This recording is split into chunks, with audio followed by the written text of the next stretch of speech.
Hi everyone, कैसे हैं आप लोग। तो आज के इस वीडियो में हम लोग लेक्चर नंबर 11 एंड 12 दोनों के बारे में बात करेंगे। नहीं, अच्छा, 12 एंड 13, सॉरी, 12 एंड 13 के बारे में बात करेंगे बिकॉज वो दोनों लेक्चर बहुत ही छोटे से हैं। आईसीटी ने कुछ नया चीज़ एक्सप्लेन नहीं किया है। बस जो आईसीटी ने पढ़ाया है उसी का रिविज़न किया है, एक आध को हल्का सा अपना एक्सपीरियंस को शेयर किया है। तो अगर आप मेरे चैनल में नए हो, मतलब सर्वर में नए हो, तो आप मेरे डिस्कॉर्ड सर्वर को ज्वाइन कर सकते हो। बिकॉज अगर आपको कोई दिक्कत, डाउट, समस्या है तो आप मेरे से वहाँ पर उसको पूछ सकते हो, राइट। तो चलिए स्टार्ट करते हैं लेक्चर नंबर 11। तो सबसे पहले आपको क्या करना है, फर्स्ट चीज़, आईसीटी ये बोलते हैं कि जो भी पहला मूव आता है ना मार्केट का, वो मोस्टली एक काइंड ऑफ एक मैनिपुलेशन मूव रहता है। इसका मतलब क्या हुआ, जो भी पहला मूव प्री मार्केट का, मतलब 7 AM से 7 AM New York time, right, everything is in the New York time.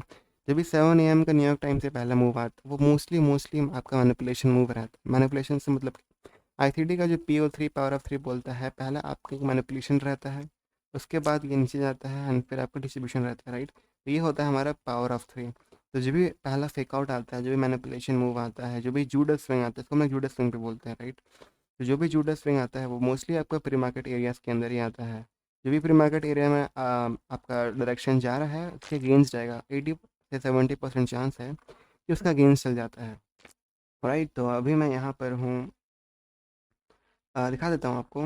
ये तो बंद करिए। तो ये डेटा मेरे को नहीं चाहिए बिकॉज 3 दिन का डेटा।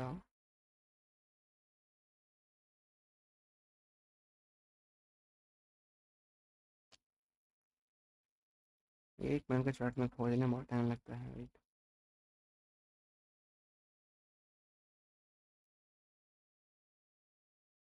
इस दिन का तो बात करना ही नहीं है, यहाँ तो बहुत ही न्यूज़ वगैरह आया था, राइट। इधर को आप कैसे देख सकते थे, राइट। आपको यहाँ पर एक हाइस दिख रहा है, इक्वल हाइस, यहाँ पर बहुत सारे स्टॉप लॉसेस रहेंगे एंड ऑर्डर्स रहेंगे, राइट। इधर इधर के इसके ऊपर अपन का मार्केट यहाँ पर स्टार्ट हुआ 7 बजे से 7 AM ऑल द वे यहाँ पर। इधर का अपन का प्री मार्केट एरिया है और 7:30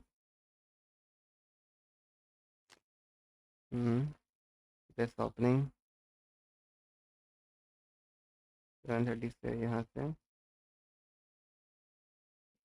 8 से 8:30 प्री मार्केट, राइट। न्यूज़ आया था 8:30 में, इसलिए बड़ा कैंडल बना, राइट।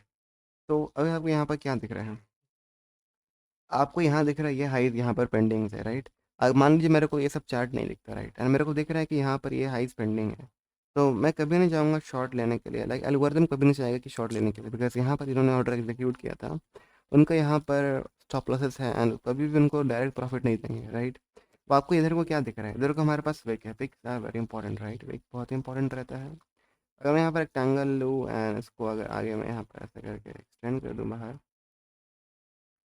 अब यहाँ पर एक हल्का सा मैजिक दिखेगा मेरा, राइट। एक आपको ये विक दिखा, मैं इसको टू द टिक बना दे रहा हूँ। ये तो आपको दिख ही रहा है, प्लस आपको एक और विक यहाँ पर दिख रहा होगा।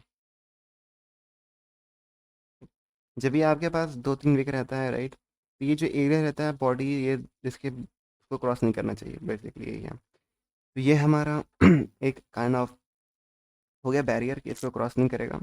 अब यहाँ पर 2 डाउन कैंडल थे, राइट। जैसे ही प्राइस डाउन कैंडल के ऊपर ट्रेड किया, ये ऑर्डर ब्लॉक एक्टिवेट रह गया। अब मेरा बैरियर चेंज हो गया, मेरा बैरियर ये है। अब मेरा बैरियर ये है कि प्राइस को कभी भी इसके नीचे क्रॉस नहीं करना, भी कर सकता है बट क्रॉस करके इधर को बॉडी को अपना क्लोज नहीं करना है नीचे, ये मेरा बैरियर है, राइट। तो इससे मैं यहाँ पर एक बाइक का सेटअप प्लान कर सकता हूँ, राइट। एंड यहाँ पे मैं बाई करूँगा जैसे ही। अब आपको ऐसे ऊपर बाई नहीं करना है, अगर आप एडवांस हो तो आप यहीं पर बाई कर सकते हो, बट आपको जब भी दोबारा लौटेगा तो आपको यहाँ बाई करना है। स्टॉप लॉस जस्ट यहाँ पर मिड में रहेगा, राइट। ऊपर गया, ऊपर गया, ऊपर गया। अब आपको यही दिख रहा है कि ये हमारा एक ऑर्डर ब्लॉक था, राइट, एंड ये ऊपर गया, इधर को आया। ये हमारा एक रिक्लेम ऑर्डर ब्लॉक होता है, बिकॉज ये वाला जो ऑर्डर ब्लॉक है इससे जुड़ा हुआ है।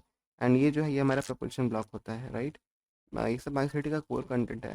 रिक्लेम्ड ऑर्डर ब्लॉक मतलब एक ऑर्डर ब्लॉक जो जो ऊपर गया एंड जो दोबारा आया, तो बोलते हैं हम लोग reclaimed order block. And propulsion block बोलते हैं एक ऐसा बॉडी, एक ऐसा कैंडल, सिंगल कैंडल होना चाहिए।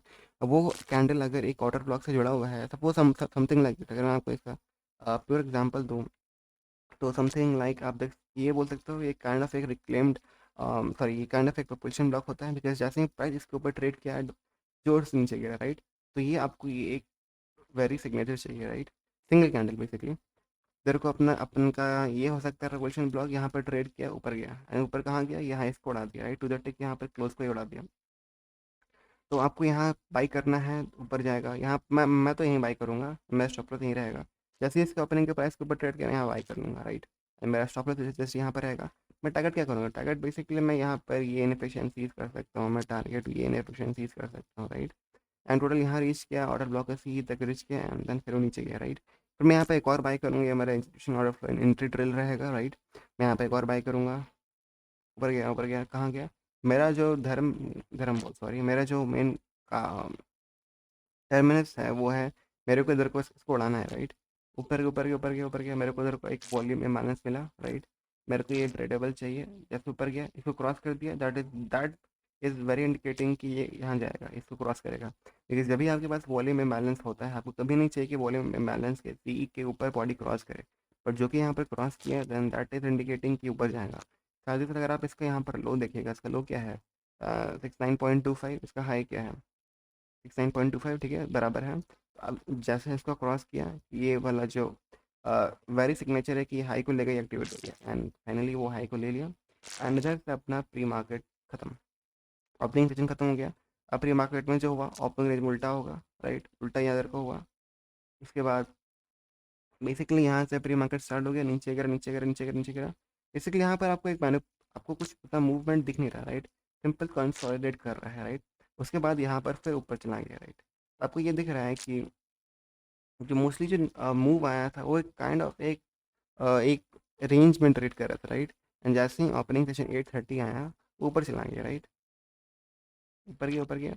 एंड उसके बाद मेरे को देखना है कि 9:30 के बाद क्या होगा, जब 9:30 के बाद एक्चुअल में जो ओपनिंग रेंज है वो स्टार्ट होता है। ये सब तो है, ये सब भी है, बट जो रेगुलर ट्रेडिंग आवर जिसमें आदमी लोग ट्रेड करता है, जिसमें एल्गोरिदम अच्छे से एक्टिवेटेड हो जाता है, वो कब स्टार्ट, वो होता है आपका स्टार्ट 9:30 के बाद से, राइट। 9:30 टू 10 o'clock जाती है, मैं सब आपको बता चुका हूँ, राइट। ये सारा ओपनिंग सेशन है आपका 9:30 से 10 o'clock, देर को, राइट। इसका मतलब ये हुआ कि जो भी आपका मूव पहले आएगा उसका गेन जाएगा, यही कहना है। जो भी आपका मूव प्री मार्केट में आएगा वो बेसिकली एक जूडा स्विंग रहता है। इधर को तो उतना, बट इधर को भी हल्का सा आपको टेक्सचर मिल रहा है, बट इधर को जो न्यूज़ आ गया था, राइट, इससे हल्का सा जो क्लैरिटी है वो कम हो जा रहा है, बट एल्गोरिदम हमेशा काम कर रहा है।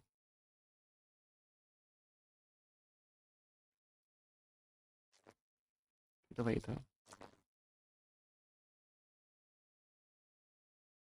देखिए, प्री मार्केट में जो यहाँ पर मूवमेंट आया, डाउन का मूवमेंट आया, जैसे ही 9:30 स्टार्ट हुआ, चेंज हो गया, राइट। ये मैं यही बोलना चाह रहा हूँ आपको कि ये काइंड ऑफ मैनिपुलेशन है। अगर आप यहाँ पर डेली कैंडल देखेगा ना, तो डेली कैंडल का विक नीचे जाएगा, राइट, बड़ा सा विक मिलेगा, फिर ऊपर जाएगा। जो विक है वही जूडस में होता है। And अगर आप high time frame trade follow करते हैं तो मैं आपको बाद में बताऊंगा, एक यहाँ पर भी एक ट्रिक है जिससे आप इंटर कर सकते हो, अभी नहीं बताऊंगा, बाद में बताऊंगा, राइट। तो यही था, जो प्री मार्केट में जो मूव आता है वो बेसिकली एक काइंड ऑफ एक जूडा स्विंग रहता है, एंड जो आप एक्चुअल जो मूव रहता है वो आपका प्री मार्केट के बाद ही रहता है, right. At 11:30 it is going to retrace, हाँ ठीक है, मैंने आपको पहले बता दिया। 11:30 से आपका 1:30 जो आपका लंच का मैक्रो रहता है, वो क्या होता है कि वो आपका रिट्रेस करते हैं 10 o'clock के, मतलब 10 से 10:30 के बीच में कोई भी अगर हाई है लो फॉर्म हुआ, तो वो हाई और लो को ट्रेड करता है कब, 11 से 11:30 के बीच में। इसका मतलब क्या हुआ, मतलब ये हुआ कि ठीक है, मेरे को बिल्कुल पसंद नहीं है, बिकॉज़ मेरे को ज़्यादा दिखता नहीं है चार्ट के अंदर, बट बेकार को दिख जाए तो ठीक है, बिकॉज़ ये मेरे सेटअप के अंदर नहीं है, राइट।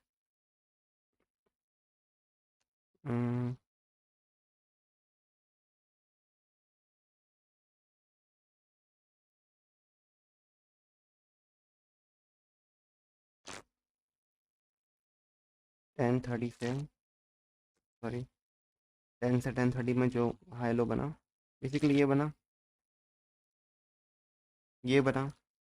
ये दोनों हैं, ये दोनों 11 से 11:30 के बीच में ट्रेड, 11 से 1:30 के बीच में ट्रेड हो जाएगा, जो कि यहाँ पर हुआ, एंड उसके बाद फिर ऊपर। बेसिकली यही क्या है, मतलब मेरे को ये उतना पसंद नहीं है ये चीज़, बट आप एक काइंड ऑफ जीके के तौर पे ले सकते हो, बिकॉज मेरे को उतना काम करते हुए दिखता नहीं है मोस्टली मार्केट के अंदर, राइट। अच्छा, 3 PM के बाद 3 मैक्रो एक्टिवेट होता है, 3:45 से 4, एंड 3:50 से 3:45। मैं आज तक इसमें ट्रेड किया नहीं हूँ, राइट। एंड मैं बता नहीं सकता हूँ ये कैसे काम करता है, बट मैक्रो है तो मैं आपको बता देता हूँ। 3 आवर का मैक्रो रहता है, 3:45 से 4 बजे का एक मैक्रो रहता है। इसके अंदर बेसिकली ये होता है कि जो भी लिक्विडिटी बचा हुआ रहता है वो उसको ले लेता है। मतलब ये आप आवर एंड मैक्रो भी मैक्रो ही समझ सकते हो कि जो भी इनएफिशिएंसीज रहता है, जो भी इक्वल हाई इक्वल लो, जहाँ पर लिक्विडिटी बेसिकली रहता है, एफ वगैरह और वो भी वगैरह, तो वहाँ पर उसको फिल करने के लिए जाता है। मतलब एल्गोरिथम एकदम स्पूल करता है, एल्गोरिथम अपना स्क्रिप्ट को एक्टिवेट कर लेता है, मैक्रो को एक्टिवेट कर लेता है कि जहाँ पर भी इनएफिशिएंसीज बचा हुआ है पूल में, राइट, ज़्यादा मात्रा में, मान लीजिए ऊपर भी है नीचे भी, बट जहाँ ज़्यादा मात्रा में होगा एल्गोरिथम वहीं पर जाएगा।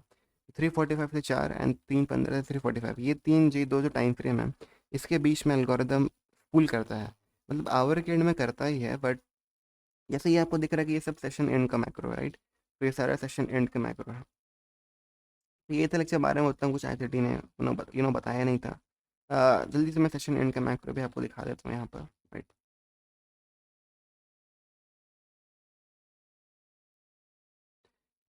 इधर को मेरा इक्वल हाइज है, right, relative equal highs, higher higher high यहाँ पर, लो यहाँ पर, ठीक है। इधर को अपना रिलेटिव इक्वल हाइज, ये बहुत ही अच्छा पूल ऑफ सिक्योरिटी है, राइट।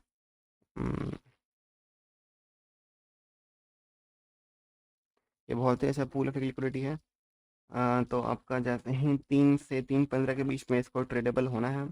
यहाँ से स्टार्ट हुआ 3 से 3:15, राइट, 3 से 3:15 के बीच में ये ट्रेड कर रहा है। ये सारा सारा लिक्विडिटी को हटा रहा है। एंड उसके बाद ये जो बचा, ये पूरा लिक्विडिटी जो भी यहाँ पर बाई सेल किए होंगे, इनका स्टॉप लॉस बहुत ही अच्छा यहाँ पर स्टॉप लॉस है, राइट। जो भी यहाँ पर सेल किए होंगे उनके सेल यहाँ पर है, राइट। एंड जो अगर अगर वो यहाँ पर, अगर वो ये मूव में होंगे तो उन्होंने अपना एस एल को यहाँ तक एक्सटेंड कर दिया होगा, राइट। वहाँ पहले एस एल यहाँ पर भी होगा, साथ साथ एस एल यहाँ पर जो होता है वो तोड़ गया इधर को से, बट यहाँ पर जो एस एल है ये काइंड ऑफ इंटरमीडिएट हाइट बन गया, राइट। इधर को भी इन लोग का जो भी एक्सटेंडेड एस एल होता है, जो भी एस एल को एक्सटेंड करते हैं वो यहाँ पर भी है, राइट। तो इधर को ये तीन एरिया में हमारा लिक्विडिटी बचा हुआ है, राइट। मार्केट 3 से 3:15 के बीच में उसी को जा रहा है स्पूल करने के लिए, इसको उड़ाया, राइट। यही मैंने बताया कि 3 से 3:15 एंड 3:45 से 4 बजे के बीच में जो भी लिक्विडिटी मार्केट में बचा रहता है उसको उड़ा देता है, राइट।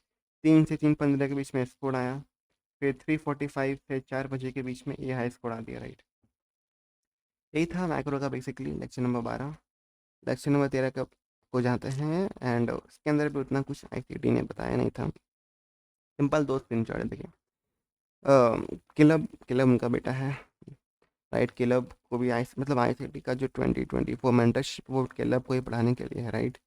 तो जो भी आपको relative equal highs lows N D O G and W O G वो खोजना है, वो सब का एक्सपायरी डेट होता है 5 दिन का। आपको 5 दिन का बेसिकली खोजना है, आप दिन में चाहिए। अगर आज 5 अक्टूबर है तो 1 2 3 4, ये 4 अक्टूबर तक का आपको, एंड 30 सितंबर का भी। तो 30 सितंबर 1 2 3 4, ये 5 आपको N D O G and W O G आपके पास मार्क होना चाहिए। और जो ओपनिंग रेंज गैप हाइज है वो आपका 3 दिन का होना चाहिए। ओपनिंग रेंज मतलब अगर आप अगर आप आर टी एच मतलब रेगुलर ट्रेडिंग आवर खोलेगा ट्रेडिंग व्यू में, तो जो भी आपका ओपनिंग रेंज होगा वो आपको 3 मार्क कर लेना है चार्ट के अंदर, right. And N D O G आपके पास 5 होना चाहिए, एन डी ओ जी 5 होना चाहिए, एंड डब्ल्यू ओ जी 5 होना चाहिए। और ओपनिंग रेंज गैप हाई हो लो आपके पास 3 होना चाहिए, और डेली हाई लो आपके पास 3 होना चाहिए, राइट। तो ये मैंने दोबारा बोल देना है यहाँ पर, क्या ना मैं क्या बोला। सबसे पहले आपको इधर को एन डी ओ जी आपके पास 5 होना चाहिए, and and W O G आपके पास 5 होना चाहिए। ओपनिंग रेंज गैप आपके पास 3 होना चाहिए। उसके बाद आपका 3 डेज का लो हाई, अगर लो है हाई है वो आपके पास, सॉरी HIGH, हाई 3 होना चाहिए। ये आपको होना चाहिए। एंड जो मैक्सिमम हाई था एंड जो हाईएस्ट हाई स्लैश लो बना था वो आपके पास एक होना चाहिए 3 दिन में, बेसिकली यही था बेसिकली। इसके बाद एक फर्स्ट एफ का भी कॉन्सेप्ट आता है जो मैं आपको बाद में बताऊंगा, बट ये सारा अभी तक मैंने बता चुका है, ये सारा आपके चार्ट्स में होना चाहिए, राइट। तो सिंपल है, देख सकते हैं कैसे जब भी आपके पास बड़ा होगा तो क्वाड्रेंट्स में डालना है, अपनाना है। देख सकते हैं कि कैसे क्वाड्रेंट्स में इसको रिस्पेक्ट कर रही है। इधर का वॉल्यूम क्या बोलते हैं, एक प्लेस में है, दैट मीन्स नीचे जाएगा, नीचे गया, राइट। तो यही था बेसिकली लेक्चर 12 एंड 13 में इतना कुछ एडवांस था नहीं। मैं आपको बता दिया। So this was the lecture and I will meet you on another video. Till then take care. Thanks for watching.